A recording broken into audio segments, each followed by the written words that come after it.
दोस्तों आपको बड़े अच्छी तरीके से याद होगा कुछ वक्त पहले ब्राजीलियन सुप्रीम कोर्ट के जज अलेक्जेंडर द मोरेस के साथ में एलोन मस्क का कुछ लफड़ा चल रहा था, जिसके अंदर एलोन मस्क को ये कहा जा रहा था कि भाई आपके ऊपर इन्वेस्टिगेशन करवाई जाएगी क्योंकि आप फेक न्यूज़ फैला रहे हो, मिस इन्फॉर्मेशन फैला रहे हो, जो भी एक्स के ऊपर कई सारे अकाउंट्स दे रहे हैं। तो बेसिकली दूसरे लोग कुछ बातें कर रहे होंगे जिनको वो ब्लॉक करवाना चाहते थे, मतलब जो अलेक्जेंडर द मोरेस है वो ब्लॉक करवाना चाहते थे कि भैया इन अकाउंट्स को ब्लॉक किया जाए, जो कि कई सारे पॉलिटिशियंस के अकाउंट थे, कई सारे जर्नलिस्ट के अकाउंट थे।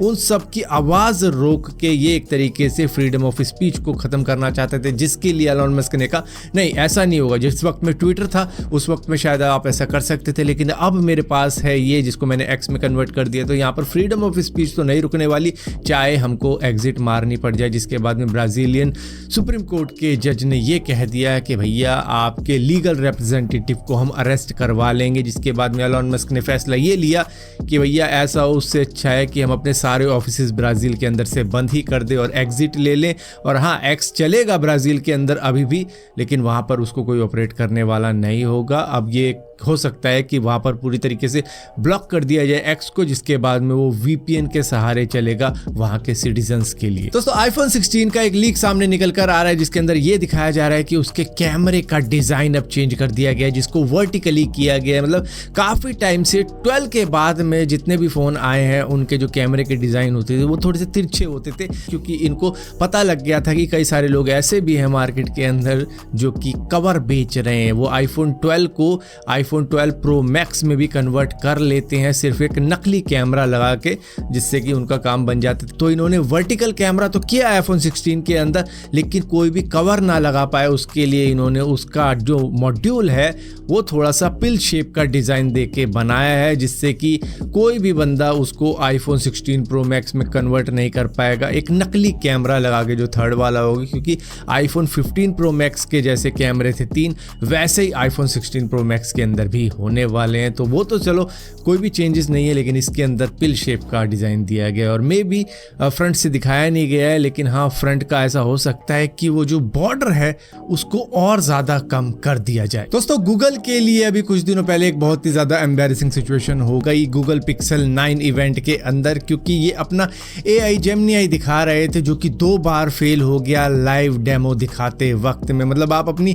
चीज़ को दिखा रहे हो कि ये देखो कितनी अच्छी चीज़ है, कितनी शानदार चीज़ है, और वो उस वक्त में काम ही ना कर रही हो। ये तो उसी तरीके से हो गया कि देखो मेरे बेटे का डांस और उसको डांस आता ही नहीं, या फिर देखो मेरा बेटा आपको पोएम सुनाएगा और उससे पोएम ही नहीं सुनाई गई। तो वही सेम चीज़ हो गई गूगल के साथ में। ये वॉइस कमांड दे रहा था अपने AI को, लेकिन ये काम नहीं कर रहा था। ये कह रहा था बार बार something went wrong, something went wrong. जिसके बाद में गूगल पिक्सल 9 के इवेंट के अंदर गूगल पिक्सल 9 को ही डिच करना पड़ गया कि भैया इसके बस की नहीं है। सैमसंग गैलेक्सी S24 अल्ट्रा निकाला गया जेब से, जिसके बाद में उसके सहारे गूगल जेमिनी ने काम किया और फिर इनको थोड़ी सी राहत मिली। चलो इस फ़ोन के अंदर तो काम किया, हमारे इवेंट वाले फ़ोन के अंदर ही काम नहीं किया। तो किसी तरीके से इस सिचुएशन को संभाला गया 2 बार फेल होने के बाद। दोस्तों इस धरती पे से डायनासोर किस तरीके से गायब हुए थे? कहा यह जाता है कि भैया काफ़ी ज़्यादा बर्फ़ गिरी थी, आइस एज आ गया था, जिसकी वजह से ये सभी जानवर मारे गए थे। और कहा यह भी जाता है कि एस्टेरॉयड गिरा था,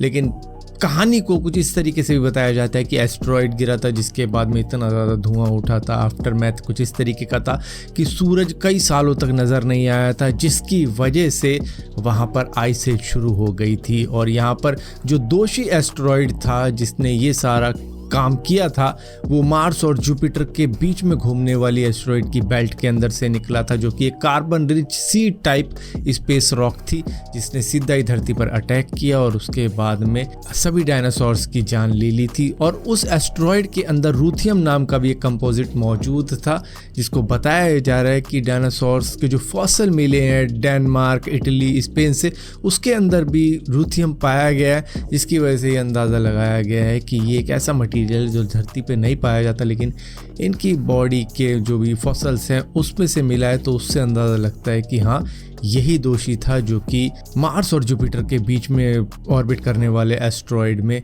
हो सकता है। दोस्तों यहाँ इंडिया के अंदर हम जिस भी रिलीजियस प्लेस में जाते हैं वहाँ डोनेशन हम कैश में देते हैं, क्योंकि वहाँ पर डोनेशन बॉक्स होता है और वहाँ पर हम पैसे डाल देते हैं। लेकिन चाइना के अंदर डोनेशन बॉक्स के साथ साथ QR कोड की भी डोनेशन होती है, तो वो वहाँ के मंदिरों में जो बुद्धिस्ट मंदिर है वहाँ पे QR कोड भी लगा देते हैं। अब वहाँ का एक स्टूडेंट पकड़ा गया है जिसने क्या किया था, वहाँ के QR कोड के ऊपर अपना QR कोड लगा दिया था ताकि उसको पैसा मिल जाए, जो भी मंदिर की डोनेशन होती है वो सारी की सारी उसके अकाउंट में आ जाया करे। और ऐसा ही ये कर रहा था और लाखों रुपए इसने कमा लिए थे सिर्फ ये ट्रिक आजमा के। जिसके बाद में जब पता लगा मंदिर को तो भैया उसने पुलिस कंप्लेंट करी और इसी स्टूडेंट को अरेस्ट करवाया, जो कि एक लॉ का स्टूडेंट था और पढ़ाई करते करते लाखों कमा रहा था सिर्फ QR कोड चेंज करके मंदिरों के।